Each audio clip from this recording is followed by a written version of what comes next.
Right. Yeah. Same with all the guys that are dealing with the different injuries.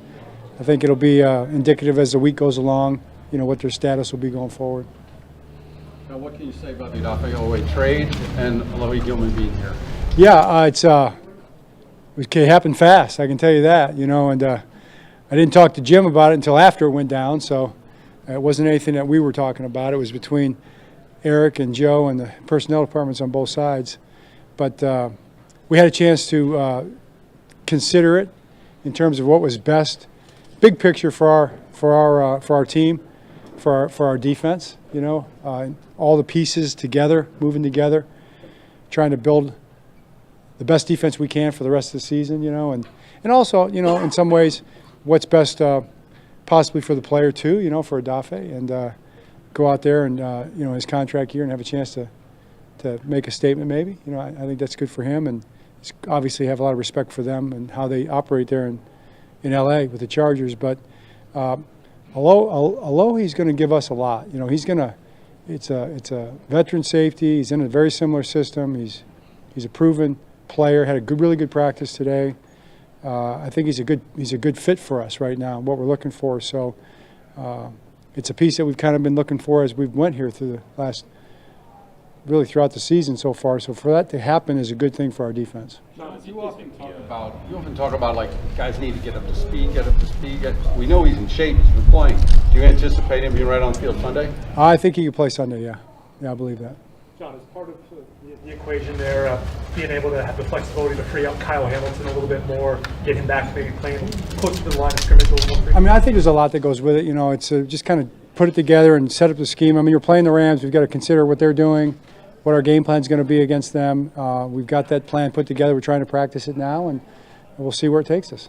You see something like this, maybe guys straighten up more of a wake-up call of anything can go to do anything to try to improve this roster when you have a trade like that might be surprising to some of the guys in the locker room. Right, yeah. It's a good question. I think guys understand that it's pro football. I believe they do.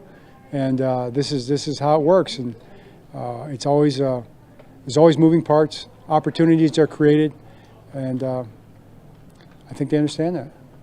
John, what type of stress does this Rams offense put on you? You know how dynamic they are in the pass game, but Kyren Williams, they seem to still lean on him in the run game and the pass game as well. Yeah, Kyren Williams is a really good back. And they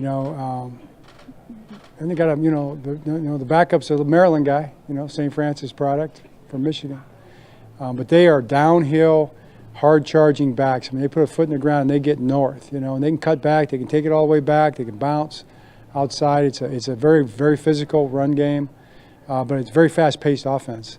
They get to the line. They get out of the huddle. They quick snap you. They attack play you. They speed break you. They do all the things that try to put pressure, a lot of motion, a lot of shifts, run, play action, boot, drop back pass, some run game out of the drop back pass, and just try to kind of get you off balance. Yet they do what they do, and they try to do it well. So it's kind of in that system. Sean comes from the Shanahan, then the Kubiak background. It's in that system, and he's they got all those branches now, and of course Sean's done a great job making his branch of it what it is, and his personality. So it's tough to defend. You mentioned on Monday, pass rush has to be better. Obviously, Odafe moves on as part of that deal. So it's something, more of an Eric question, I realize, but that's something you guys will continue to look at in terms of maybe who's available. And I know you've got guys, obviously, you'll put in there that you're confident, but that you'll continue to look at that in the next few weeks. I think so. Those guys, like you said, it's twofold. The guys will be in there, and their reps will ramp up, see how they handle it, and see if they can get to the quarterback, and then I'm sure until the trade deadline, those are going to be conversations that will be had. John, I mentioned Odafe, chance maybe to go and make a statement out there and contract here. What do you think prevented him from doing that here this year, before the season? Yeah, I haven't really thought about that too much, other than the fact that I think he was playing well. Coming down the stretch here, he was real intentional about being really direct with his pass rush and his run defense and being physical with it off the edge. And I thought he was rushing the passer well. Probably why the Chargers wanted him. I think if you look at the tape, you'll say, hey, he's playing good football.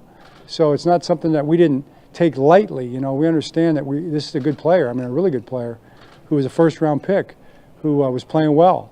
And we just had to weigh it out, all things considered. There's 3 or 4 other factors involved in it too, but it does give us a piece in the secondary who's a really good guy and a really good player who we think brings something to the table for us that can help us.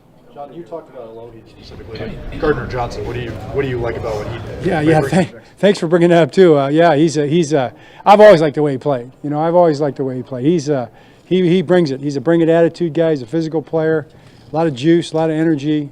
A veteran guy, knows how to play the game. So that's another one that was kind of parallel kind of conversation, really. Maybe him first we were talking about, probably. Been talking to him for a little while. So having him here is exciting as well. So, yeah, I think our team is better because of that. You anticipate it'll take him very long to get caught up? No, I really don't. I mean, I think he'll pick it up just like that. He's smart, he knows the game, and had a good day today. So those are conversations we'll be having. John, what impresses you about the Rams pass rush? High energy. High energy pass rush. Obviously, number 8, he's pretty good. Number 0 is really good too, and number 10 is really good too. Then the inside guys are high energy players as well. They do a little bit of blitzing, they do a little bit of moving off the edges, but it's really those 4 guys with energy and power, and we're going to have to be ready for that. Well, you mentioned trying to find that rhythm in the offense, how it really hasn't been to your guys' liking. How do you kind of do that? Obviously, Lamar's status up in the air, but establishing the ground game and offensive line, and how important is that to try to as part of that picture? Well, I mean, the game planning is part of that. How we put that together. We've worked hard at that this week, but against this defense, you got to block them. I mean, it comes down to blocking people. So hopefully, we'll create situations where we'll create a little bit of space here and there. But we got to do better on first down, especially first and second down, being more manageable. Third down, we're not opposed to getting the first down on first and second down either. So that would be good. But you got to block them. You have to get the play started against any defense, but against the Rams, against the Texans, against the defenses we've been playing and the style of defenses we really played all year since the Browns game. All these defenses, you have to get the play started, and that comes down to blocking. John, I know you guys want to win every week, but is there any extra motivation to try to, go into the bye week with a win as opposed to obviously the alternative of being 1-5? It's hard for me to measure motivation, like to say it's extra motivation, because I think we are all, and the guys are all, about as highly motivated as you can be every single week to get a win. So they're completely motivated to get the win this week, But the main thing you got to focus on is how to do it. You got to go play a certain way, and getting prepared to do that and to play the way we can play given whatever circumstances we have. We have a lot of skilled players on offense. We got plenty of guys to make plays and go play well. So let's go do it. Let's go find a way to win the game. You got to go play the game and compete and win one play at a time. And that's what we'll be trying to do. And I think we can. I know we can do it. We just got to get out there and do it. But the motivation level is high. Okay. All right, thanks.